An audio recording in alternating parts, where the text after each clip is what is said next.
শুকর আদায় করবে আমি তার নিয়ামত বাড়াই দিব, আর যে আমার না শুকর করবে আমি তার নিয়ামত ছিনাই নিব।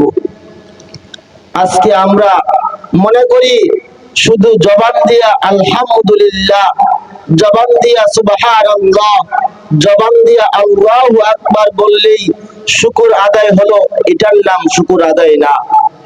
শুকর আদায় হলো ওইটা যে নামাজের সময় হয়েছে, নামাজ পড়ে আল্লাহর শুকর আদায় করতে হবে। কোরআন তেলাওয়াত করতেছি, কোরআন আল্লাহর শুকর আদায় করতে হবে। জিকিরের সময় হয়েছে, জিকির করে আল্লাহর শুকর আদায় করতে হবে। আজকে ঠিক যেরকম ভাবে এখানে ওয়াজের আয়োজন করা হয়েছে, দিনের কথার আয়োজন করা হয়েছে, আজকে বাইরে বসে না থেকে এখানে আইসা ওয়াজ নসিহত শুনে আল্লাহর শুকর আদায় করতে হবে। শুধু মুখে বললাম সুবহানাল্লাহ আলহামদুলিল্লাহ, এটার নাম শুকর আদায় না। যেই কাজ আল্লাহর হুকুম আছে এগুলো আদায় করে করে আল্লাহর শুকর আদায় করতে হবে, এটাই আল্লাহর শুকর। এই জন্য ভাই দোস্ত বুজুর্গ, আমরা যারা এখানে বসছি মনে করতেছি না আমরা অনেক লাভবান, আমরা অনেক দামি, আমাদেরকে নিয়ে প্রশংসা করতেছে ফেরেশতারা, আল্লাহর কাছে গর্ব করতেছে। যাই হোক, আপনাদের সামনে কয়েকটা আয়াত পেশ করেছি এবং অসংখ্য হাদিস থেকে কয়েকটা হাদিস পেশ করেছি, এগুলোর উপর আলোচনা করবো ইনশাআল্লাহ। দেখেন ভাই দোস্ত বুজুর্গ, আল্লাহ রাব্বুল আলামিন আমাদেরকে কেন পাঠাইছেন? আল্লাহ কোরআনে বলেন, আফাহাসিবতুম আন্নামা খলাকনাকুম আবাসান ওয়া আন্নাকুম ইলাইনা লা তুরজাউন। বান্দা, তোমরা কি ধারণা করেছো আমি তোমাদেরকে দুনিয়াতে যাইয়া রং তামাশা করবা, খেল তামাশা করবা, চাষি করবা, আড্ডা দিবা, এই জন্যই আমরা তোমাদেরকে দুনিয়াতে পাঠাইছি? আমি আল্লাহ না, না। আল্লাহ রাব্বুল আলামিন বলেন, ওয়ামা খালাকতুল জিন্না ওয়াল ইনসা ইল্লা লিয়াবুদুন। আমি জিন এবং মানব জাতি পাঠাইছি একমাত্র আমার ইবাদত করার জন্য। মানুষ এবং জিন জাতি পাঠাইছে একমাত্র আল্লাহর ইবাদত গুজার করার জন্য। আমাদেরকে দুনিয়াতে এটার জন্য পাঠাই না যে তোমরা দুনিয়াতে যাইয়া রং তামাশা করবা, খেল তামাশা করবা, অহেতুক সময় নষ্ট করবা। এই জন্যই আমাকে আপনাকে দুনিয়াতে পাঠানো হয় নাই। আমাকে আপনাকে এই দুনিয়াতে পাঠানোর আগে কিন্তু আল্লাহ রাব্বুল আলামিন ফেরেশতাদেরকে বলেছিল যে ফেরেশতা, দুনিয়াতে আমি কিছু আদম সৃষ্টি করতে চাই, তোমরা কি বলো? তখন ফেরেশতারা কিন্তু রাজি ছিল না। তারা বলেছিল, আল্লাহ, তারা তো দুনিয়াতে যাইয়া ঝগড়া ফাসাদ করবে, মারামারি করবে, কাটাকাটি করবে। তখন আল্লাহ তো ভাই সবই জানেন, এরপর জিজ্ঞেস করছেন কেন? তাদের মতামত নেওয়ার জন্য। তখন আল্লাহ রাব্বুল আলামিন বলেন, ও আমার ফেরেশতারা, যত কিছু করুক না কেন, যখন সর্বশেষ আমাকে আল্লাহ বলে স্বীকার করবে, আমি আল্লাহ তাদের সমস্ত গুনাহ মাফ করে দিব। সুবহানাল্লাহ। দেখেন, এই জন্য ভাই আমরা হলাম শেষ নবীর উম্মত। শেষ নবীর উম্মত, যে নবীকে সৃষ্টি না করলে এই দুনিয়া সৃষ্টি হতো না। আমরা হলো ওই নবীর উম্মত। এই জন্য আমরা শুধু নবীর উম্মত না, আল্লাহ রাব্বুল আলামিন আমাকে আপনাকে মুসলমান করে সৃষ্টি করেছেন। ইচ্ছে করলে কিন্তু আমাকে আপনাকে ইহুদি, নাসারা, খ্রিস্টান তাদের করে জন্ম দিতে পারতেন। আমরা কিন্তু আল্লাহর কাছে দরখাস্ত করি নাই, কোনো আবেদন করি নাই যে আল্লাহ আমাকে মুসলমান করে সৃষ্টি করবা, ঈমানদার হিসেবে দুনিয়াতে পাঠাইবা। কিন্তু দেখেন, আমাকে আপনাকে আল্লাহ রাব্বুল আলামিন ভালোবাসছে বিদায়, পছন্দ করছে বিদায় ঈমানদার হিসেবে দুনিয়াতে পাঠাইছেন এবং শেষ নবীর উম্মত হিসেবে দুনিয়াতে পাঠাইছেন। এজন্য আবার শুকর আদায় করি আলহামদুলিল্লাহ। আল্লাহ রাব্বুল আলামিন কোরআনে বলেন, ওয়া ইন তাউদ্দু নি'মাতাল্লাহি লা তুহসুহা। আল্লাহ রাব্বুল আলামিনের এত নিয়ামত আমাকে আপনাকে দান করেছেন, যে নিয়ামত আমি আপনি কোনোদিন গণনা করে শেষ করতে পারবো না। দুনিয়াতে আল্লাহ রাব্বুল আলামিন আমাকে আপনাকে এত দিয়েছেন, যে নিয়ামত আমি আপনি কোনোদিন গণনা করে শেষ করতে পারবো না। হাত একটা নিয়ামত, পা একটা নিয়ামত, চক্ষু একটা নিয়ামত, জবান একটা নিয়ামত। এই 3.5 হাত, এই 3.5 হাত মুঠির মাঝে যে যে অঙ্গ প্রত্যঙ্গ আছে, আমাকে আপনাকে আল্লাহ রাব্বুল আলামিন ঠিক মতন দিয়েছেন।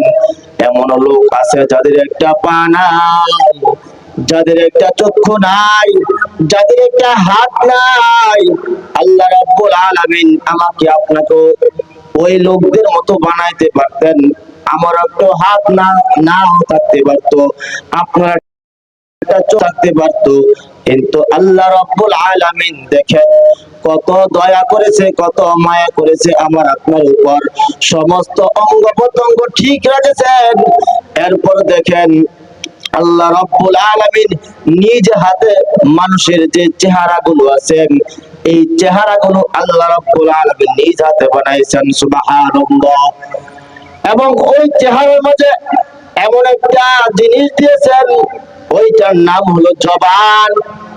ওইটার নাম হলো জবান। এই জবানকে হেফাজতের জন্য 32টা দাঁত দিয়ে ব্যারিকেড দিয়েছেন।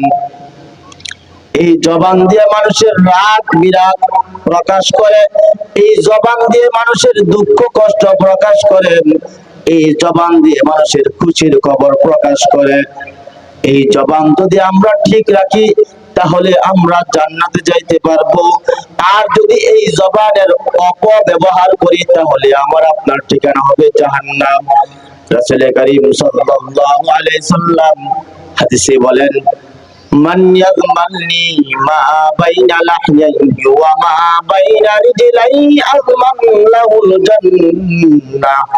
যে ব্যক্তি আমার জন্য দু চোয়ালের মধ্যবর্তী এবং দু পায়ের মধ্যবর্তী জিম্মাদারি নেবে, আমি আল্লাহ রাসূল বলতেছি আমি তার জান্নাতের জিম্মাদারি গ্রহণ করিব।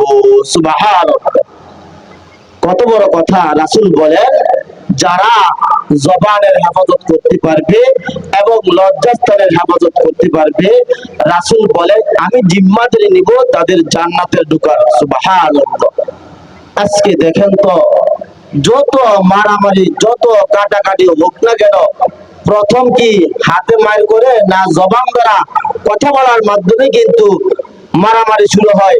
এই জবানের মাধ্যমে সবকিছু হইতেছে। আমি একজন মানুষকে গালি দিলাম, সেও আমাকে গালি দিল। এই যে জবান দিয়ে আমরা অপব্যবহার করলাম, এখান থেকে কিন্তু অনেক বড় ফাসাদ সৃষ্টি হয়ে যায়। এই জন্য আরেক হাদিসে বলেন যে জবানকে, আরেক হাদিসে বলে, হে জবান, প্রতিদিন সকালে বলে, হে জবান তুমি যদি ঠিক থাকো তাহলে আমরাও ঠিক থাকবো, আর তুমি যদি বিক্রি হয়ে যাও তাহলে আমরাও বিক্রি হয়ে যাব। এই যে হাত পা আছে, চোখ আছে, এগুলো কিন্তু জবানকে প্রতিদিন সকালে বলে, জবান তুমি যদি সারাদিন ঠিক থাকো তাহলে আমরাও ঠিক থাকবো, আর জবান তুমি যদি বিক্রি হয়ে যাও তাহলে আমরাও কিন্তু বিক্রি হয়ে যাব। এই জন্য দেখেন এই জবানের হেফাজত করতে হবে। আল্লাহ কোরআনে বলেন, মা ইয়ালফিযু মিন কওলিন ইল্লা লাদাইহি রাকীবুন আতীদ। আল্লাহ রাব্বুল আলামিন বলেন, ও আমার বান্দা, তোমরা যা কিছু বলতেছো, যা কিছু করতেছো, তোমাদেরকে সব কিছু রেকর্ড করার জন্য 2 জন ফেরেশতা নিয়োজিত আছে। যদি তুমি ভালো কাজ করো এটাও লেখা হইতেছে, যদি তুমি খারাপ কাজ করো এটাও লেখা হইতেছে। এই জন্য ভাই দোস্ত বুজুর্গ, এই জবানের হেফাজত করতে নিয়ে আশরাফ আলী থানভী রাহমাতুল্লাহ আলাইহি চমৎকার ঘটনা দিয়েছেন যে আমরা যে সারা রাত্র ইবাদত করি, সারা দিন ইবাদত করি, আবার আমার আপনার ইবাদত গুলো নষ্ট হইতেছে। কেমন ভাবে? যে একটা ঘোড়া ছিল, দেখতে অনেক ভালো মোটা তাজা, কিন্তু তার একটা বদ অভ্যাস ছিল। সে যদি সফরে বের হতো, যে সফরে বের হলো, যেখানে যেখানে সে মলমূত্র ত্যাগ করত, আবার পিছনে আইসা আইসা ওই মলমূত্র ত্যাগ গুলো গন্ধ শুনতো। একদিন ওই ঘোড়া নিয়ে লোকটা সফরে বের হলেন। পথের মাঝে আরেকটা লোক বের হলো। তখন প্রথম ব্যক্তি দ্বিতীয় ব্যক্তিকে বলতেছে, ভাই আমার এই ঘোড়াটা একটা বদ অভ্যাস আছে, যখন পিছনে তাকাইবে আপনি সাথে সাথে তাকে চাবুক মারবেন। পিছনের লোকটি তাই করলো। এমন ভাবে চলতে চলতে অনেক দূর, পিছনের লোকটি বলতেছে, ভাই আমি তো এখন অন্য রাস্তায় চলে যাব, আপনি এখন চলে যান। যখন প্রথম ঘোড়াটা একটু সামনে অগ্রসর হয়ে পিছনে তাকাই দেখে পিছনের লোকটা আর নাই, পিছনে চাবুক মারার লোকটা নাই।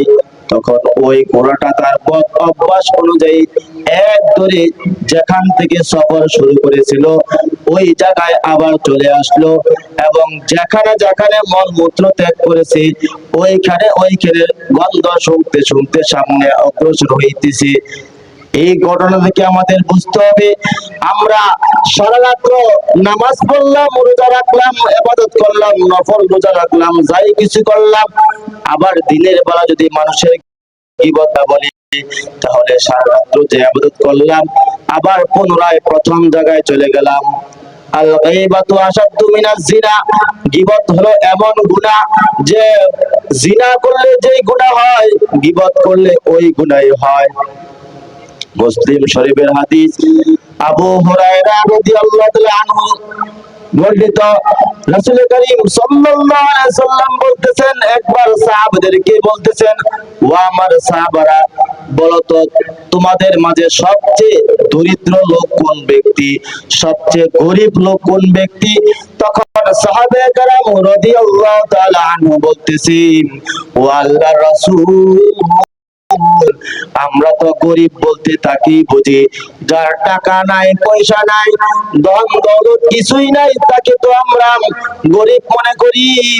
রাসূল করিম সাল্লাল্লাহু আলাইহি সাল্লাম বলেন, ও আমার সাহাবারা, না না, সবচেয়ে গরিব দরিদ্র আমার উম্মতের মাঝে ওই ব্যক্তি হবে কাল হাসরের মাঠে তার নামাজের ভান্ডার নিয়ে উপস্থিত হইবে, যাকাতের ভান্ডার নিয়ে উপস্থিত হইবে, কোরআন তেলাওয়াতের ভান্ডার নিয়ে উপস্থিত হইবে, এক কথায় আমলের ভান্ডার নিয়ে সে হাসরের মাঠে উপস্থিত হইবে।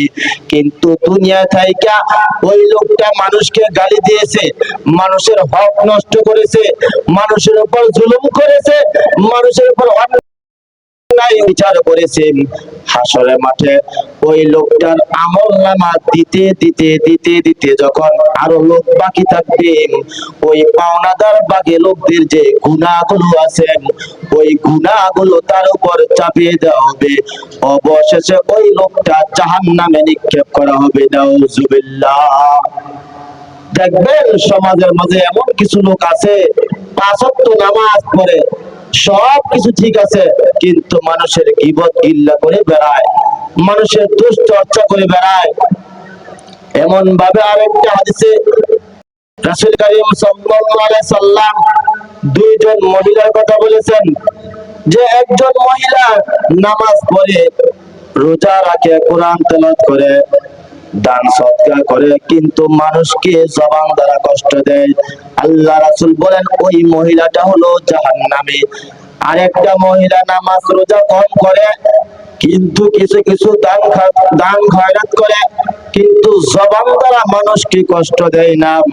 রাসূল বলেন ওই মহিলাটা হলো জান্নাতি। এখানে নামাজ বলতে এটাই বুঝাইছেন যে নফল নামাজগুলো কম করে, নফল রোজাগুলো কম করে, কিন্তু পাঁচ ওয়াক্ত নামাজগুলো সঠিক মতন আদায় করে।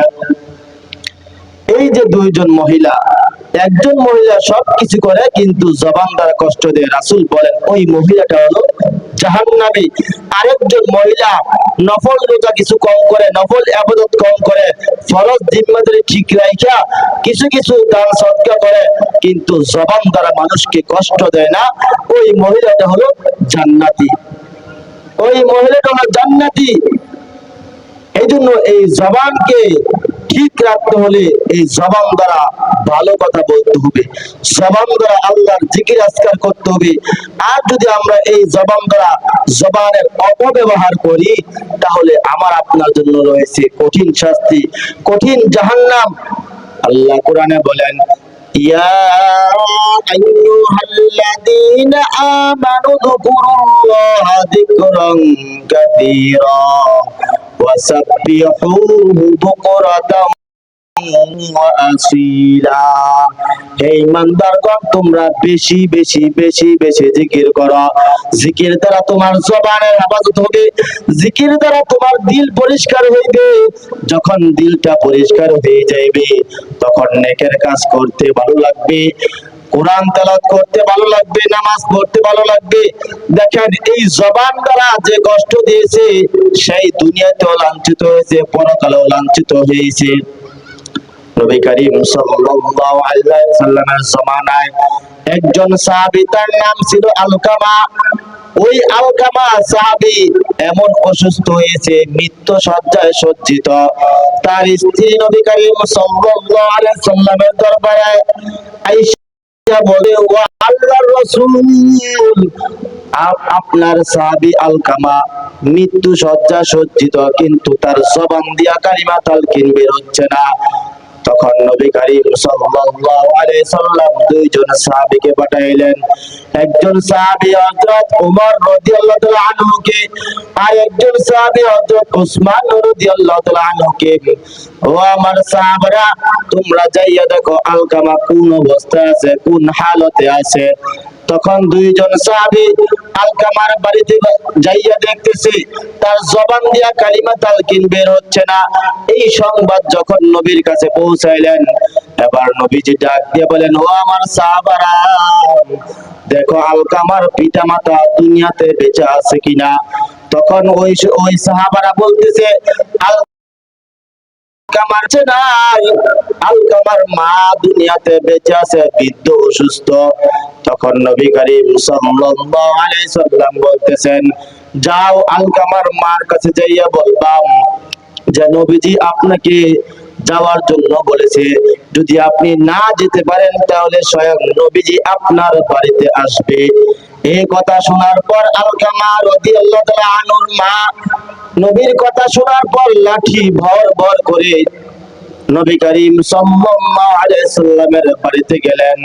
এবার নবী করিম সাল্লাল্লাহু আলাইহি সাল্লাম বলতেছে, ও আলকামার মা, আমি যা বলবো সত্য কথা বলতে হবে, যদি মিথ্যা কথা বলো তাহলে আল্লাহ দেখতেছেন। এই কথা বলার পর নবী করিম সাল্লাল্লাহু আলাইহি সাল্লাম বলতেছে, ও আলকামার মা, আলকামা কেমন ছিল? এবার নবী করিম সাল্লাল্লাহু আলাইহি সাল্লামের উত্তরে বলতেছে, হে আল্লাহর নবী, আপনার সাহাবী আলকামা অনেক